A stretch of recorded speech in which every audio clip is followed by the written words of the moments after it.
Hi, this is Nicole Rivera, and you're listening to the Stop Writing Alone podcast. Last week, I spoke to you about writing notes for your work in progress, either for your own creativity and your own self to look over, or to give to a critique partner or a critique group alongside your writing, because that's part of the process that I and the critique crew are doing right now. We're practicing a new type of critique. I've been calling it the critique crew conversations rather than a workshop.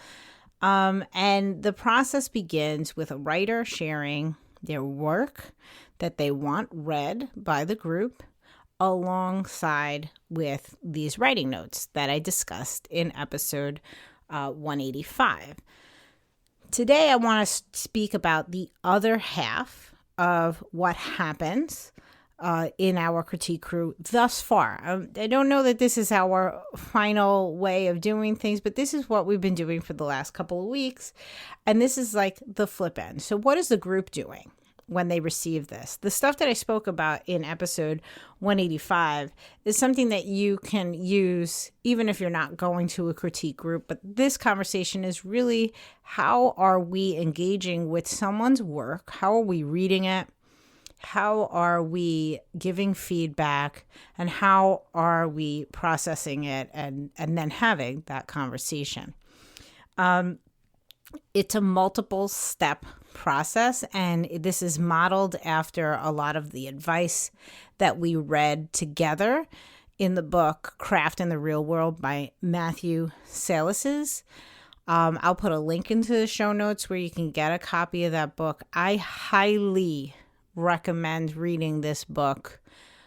Even if you are not ready for critique yet, the first part of the book is all about a discussion of craft itself, and all the different ways that it can be perceived.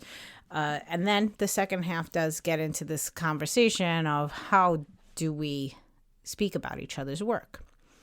And so what we're doing, our process right now, is that we are reading each other's work 2 times, reading those writing notes that I discussed in the previous episode, writing what we call a peer letter back to the person who wrote, and then we're meeting for a live call where we discuss together, a whole group of us, there's 7 of us, the work and our questions about it or curiosities about it.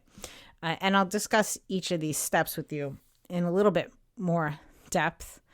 But those readings and the writing of the letter, all of that is to be done before the meeting. And we have been working with 1 week turnaround time. So we've been meeting each Monday night. When we meet on Monday and have our conversation about the work of the week, the next writer that we will be discussing the next Monday has all of their writing and their writing notes uploaded so that we have the week to sort of go through the work. Now, I imagine that every single person in our group of the 7 of us is approaching this differently. And we are going to have a workshop of the workshop, which is where we will literally have a discussion critiquing our process. But before we get to that, and before I get sort of bogged down with all of the different influences and ways that people are doing this, I wanted to share with you my process so far, because this is different than how I've critiqued in the past, and I am getting so much out of it. So we are using, for now, Google Drive. And in Google Drive, I've set up a folder for each of the critique members. And in their folder, when it is their turn, they are to submit 3 documents. One is the piece that we are going to read for the week as a view-only copy. The second document is their writing notes, like we discussed in the last episode. And the third document is that same piece that we are reading, but with the suggestions turned on so that readers can put comments on the document. The reason why we did those two documents separate is that many of us agreed when we're reading something and someone else has already been in there and put comments on it, it can be incredibly distracting. And the process for reading that we're following is that we should read each other's work first and foremost just as a reader without thinking about feedback or critique. And so that's the view-only copy, is just to sit back and read this thing for the first time and just go for the ride.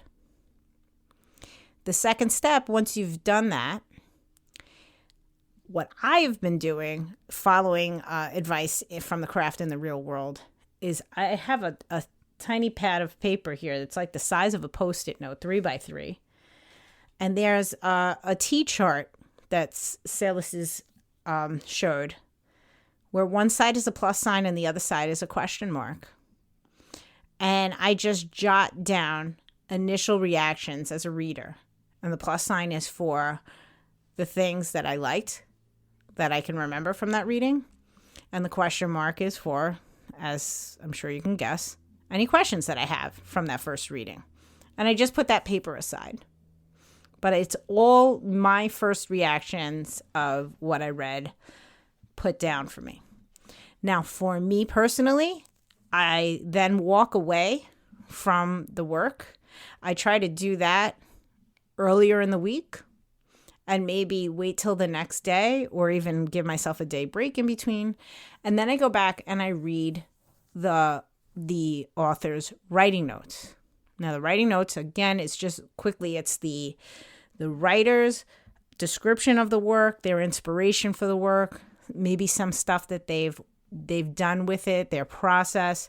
It sort of gives me a little background on what they think about this, what their intention is with it, who do they want to be their audience, where do they potentially want this reading, this work to end up? Is it, for a literary magazine? Is it a part of a novel? Is it an essay?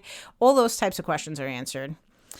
And as a reader, now I have a lens to look through, because I read this at first as me with my own perceptions and thoughts about what this story was and where it should be and where it should be going or what have you.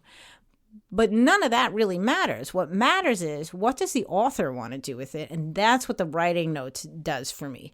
It takes me and allows me to refocus now, because the next step is to read it again. And for that process, I open up the document that has like the comments on it, and I read through again now with an idea of some of the questions that the author has for us readers, with now this new focus of where this story or essay or what have you belongs in the world. And I read with a little bit more of a critical eye. Are those things, happening? And I'll just put anything in the comments that is relevant to those lines. If I see something come up in a line that's something that I want to say about either how this line was written or a symbol that comes up or, a potential theme, or if something is missing. This is not really, for many of us that are doing the reading in this group right now, we're not talking about copy editing. We're not talking about grammar or punctuation. For me, that's definitely, if I catch something glaringly obvious and I can't resist, I might put something in. But otherwise, that's not my purpose here. My purpose here is really to think about those writing notes and what the writer is looking for. Now, if somebody said, I really like it, if you can check if my, italics are used correctly, that would be something that I would address while I'm in there. But for the most part, we're looking at these bigger, broader questions in these conversations. Once I do that and I have my comments there, and I finish my reading, I again walk away. I walk away, and I don't necessarily put as much time between myself, that reading, and the peer letter, but I do give myself some time to sort of walk away and let it sit. And then I come back and I write what is called a peer letter that is addressed to the writer and is going to be submitted into their folder. And, I guess for all intents and purposes, this is something that is for that writer's eyes only. But because of the way we've designed this conversation, it's in a public folder and any of the group can read that letter. But I am using this letter as an opportunity to be a singular conversation between myself and the author. If we were meeting in person doing this whole process, it would be something that I would hand to them before we sit down for our conversation and for them to read later on. And that's been our, suggested rules as we're going through this, that like those letters are there for you in your folder, but try not to read them until after we have our conversation. So what do I put in the letter? I begin real simple, thanking the person for sharing their writing with me, because it's always a vulnerable act, and we know that as fellow writers. Particularly, we've had a couple of people share memoir type and personal essay type things. That's extra raw, so huge thanks if you're sharing that piece of you with me. But, fiction is just as raw, so I always start with a thank you, because I really am totally grateful for anybody that shares their work with me, especially in, the developmental stages. It's one thing if you share a book with me that you've published, but at this point, that's, I'm grateful. Okay, so that's a sentence. And then the next thing that Salis had asked his students to do in their peer letters is to take a moment to describe the work as they read it.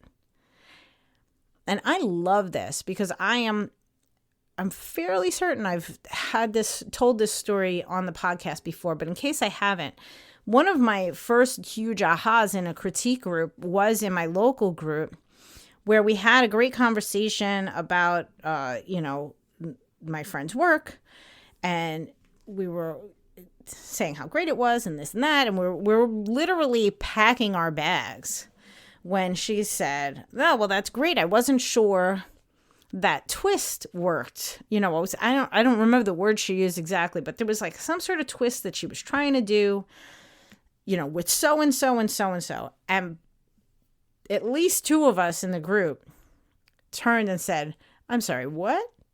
She said, the thing where this happened and this happened. And I did not see that. And the other person didn't see that.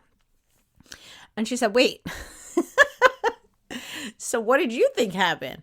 And then we each described the story, exactly what Salis is asking us to do in the peer letter. We said, well, this is the story I read. A happened to B happened to C happened to D conclusion. And I thought that was great. And the other writer said the same thing or something very similar. And she said, well, what about between C and D? You didn't see that? No, we did not see that at all. And massive aha. Once she said it, we could see how it could work, but it wasn't clear in the writing. So what needs to happen to make that your story come alive? So this idea of having your readers describe the work as they read it, hugely powerful. And now, the writer is getting this description in a peer letter from everyone in the group. So that's my second. I say thank you, and then I do a quick description, a paragraph, a couple sentences of what I think happened in the story. And then it's into the feedback of it all. Now, for me, I've noticed that I tend to follow a certain pattern of feedback. It doesn't necessarily happen in the same order for every peer letter, but I find myself talking about very similar categories. My reader's eye has been attuned to title talk. I'm very intrigued by title choices and just talking about what the title is. If in the writing notes, the author spoke about changes in titles and transitions, I like to look at that and say, I can see how this one changed or what have you. Have you considered this theme as being part of your title? I wonder if, you've thought about this item that seems to be prominent in your story and whether or not that belongs in the title, and just writing something. Titles have been a thing for me this month. That's one thing. Kind of tied to that, something that I just mentioned is I noticed that I have been discussing symbols and themes that I'm finding in stories, and just saying, I noticed, or I felt like that this was a theme going throughout your story. Was that intentional? Have you thought about adding more of that, or did you have more of that? So symbols and themes are one of the things that I discuss, and then I often circle back to anything that I can remember from putting in the margin notes, anything that I want to make sure, like you'll notice on page 3, I made a comment about this. This is the broader question or the thoughts to have about that. And I do go back to that tiny piece of paper from my first reader reactions where I had that plus and the question mark.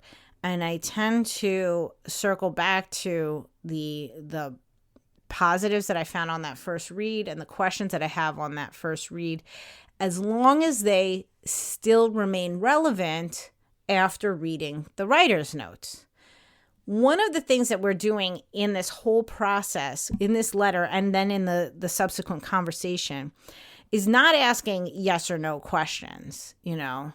Will the mother live? No, that's not really it. We're asking questions that are going to lead the writer to think more deeply about their story. So if I'm asking about symbols or themes, things along those lines, it may be something that's not present on the page that I'm wondering, have you thought about going deeper with that? Is that something that maybe subconsciously you started to bring up on the page that maybe you can amplify in a subsequent revision if it's relevant to what you want to do with this story? You said you were very interested in tackling this topic with this story. I see that happening in this scene on page 5. Can you bring something like that earlier in the story or revisit it before we conclude if that's the focus that you want to do, right? So those types of things. And then often, we've said that in the writing notes, one of the things that should be included are any questions that a writer has about their own work. Like, I'm wondering if this reads well, or did you understand the age difference between this, whatever it is, whatever questions that were included in the writer's notes. I always revisit the writing notes as I'm writing my peer letter, and I go through the questions one by one, because maybe I didn't think about them while I was reading, but at this point I want to make sure that I address them right away. Just in case those questions don't come up in the conversation, I want to make sure that in my one-on-one between myself and the writer, they are addressed. And then I just wrap up the letter and I'm done with it. Some people, the letter has been 1 page long. Some people it's been over 1 page because I have either maybe they had more questions or I did. But this has been a great process because in the past, I have to say, if I think about my process before and my process now, Before, it was very much like that first little 3x3 note where I would talk about the positives and some questions I have, and the margin notes as I'm reading, little comments that come up during the reading. That's all well and good, but this peer letter is now taking me deeper to then now reflect upon all of that in conjunction with the author's writing notes to have a much deeper conversation about the questions that I have, the questions they have, the intention for the work, and where we each may or may not see that happening on the page. This all concludes with the conversation, which is a live Zoom call.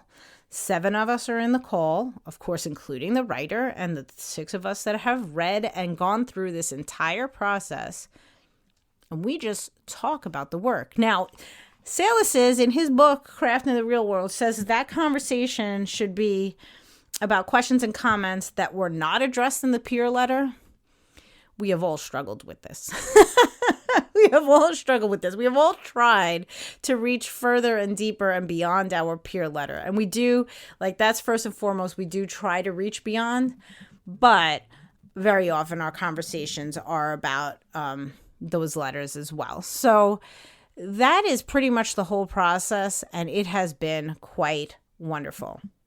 And I know somebody's out there listening and saying, wait, that's all you're going to tell me about the conversation itself? That's the meatiest part. That's, what we go for, these conversations. But I do want to follow up with the entire group that's in the conversation before I give sort of a summary of what that experience is. From my perspective, as the singular me, on both ends, as the writer, and also as one of the readers in the conversation, I really do love, as you can probably hear, leaning on the idea that it is a conversation that's been happening. This is not one person sitting silently while we go all around and give feedback and they can't, and the writer cannot contribute. There's no real, at this point, order for us. We do try to lean on asking questions more than saying things. And it begins, I'll just give you the structure that we've used so far. When we get into the critique call, the writer of the week takes a moment to read aloud an excerpt of the piece that they shared that week. Once they read that aloud, then we just begin. We usually begin with a question. I tend to, it's been happening almost every week that when somebody reads aloud, that excerpt that they chose, is like one of the things. Yeah, that's great that you read that part. Let's start there. And then we get the ball rolling. So, and yeah, it really is just a conversation. So I'm not sure how I'm going to, convey this process to everyone that hasn't experienced it yet. But so far, I think, to me, those tools that come before the writing notes and the peer letter, the reading and rereading, the reading as just a reader in that first phase, just your pure reactions, then reading the writing notes and seeing what the author intended, and all of the background of the story, and then rereading again, putting those side margin comments, and then letting yourself process it and ask big questions in the peer letter. Those tools, the writing notes and the peer letter, carry an importance for me in this process, similar to, for those of you who are familiar with Julia Cameron's Artist's Way. Before you can get into her 12-week program, she says, guess what? We have these 2 tools that we're going to use throughout this whole program, morning pages and the artist date. And that's something that's just going to be consistent throughout. And then we're going to change the conversation week to week.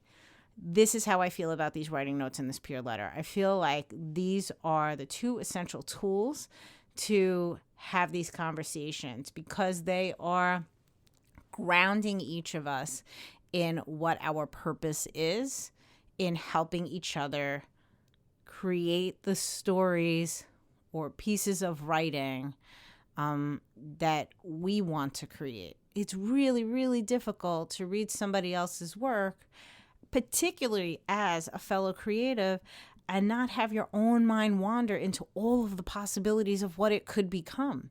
And that's wonderful and it's great. And that just proves how, how our muse is alive and well. But when we are in critique, it's not about all the different things this story could be. It's about what is it that you, the person who started writing it, wanted to become. And having writing notes from the writer saying, this is what I am hoping for.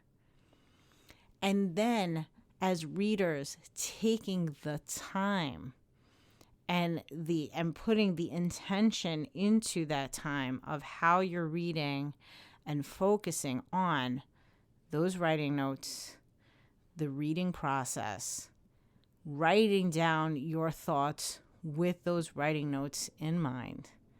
I think that brings us into the conversation with the right focus first and foremost. So that's it for me for this week. I will say we are getting very near April. So April is when the price of Stop Writing Alone Substack is going up. So we just have like a day, 2 days here to subscribe to the Stop Writing Alone Substack community at $5 per month or $50 per year. The very cool thing about Substack is once you subscribe at that rate, you're locked in. That's your rate forever and always.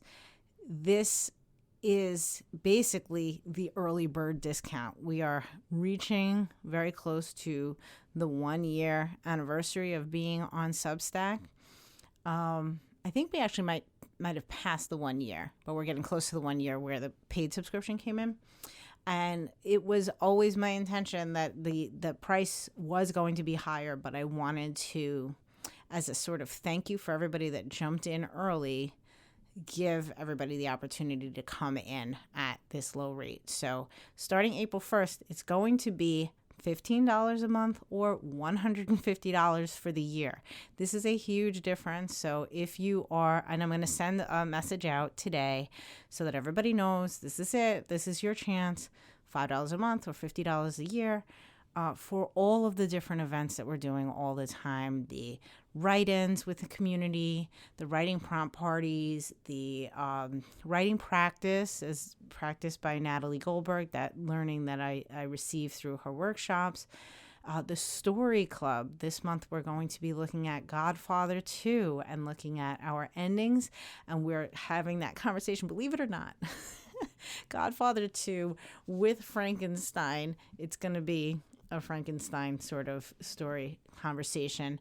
And then all of the different conversations that we have in Stop Writing Alone, as well as opportunities to be in the next cohort of the Critique Crew conversation. So during April, I will be reaching out to the paid subscribers to see who wants to go through the second iteration of Critique Crew, reading Craft in the Real World, having those conversations, and then taking what we've learned so far through March and April, because the first cohort will still be going through April, and fine-tuning it and bringing it to your work.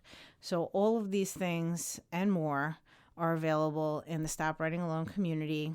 And the paid subscription gets you into all the different events, gets you all your live Zoom calls.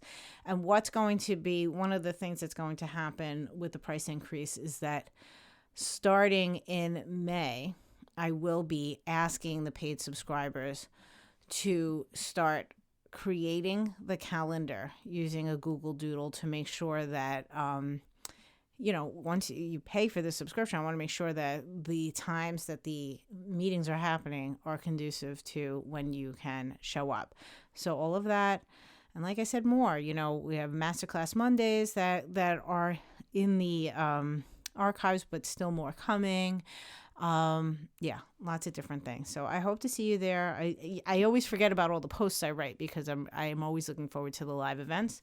But all of that is over at stopwritingalone.substack.com. And hope to see you there soon. Thank you as always for listening, and I will talk to you next week.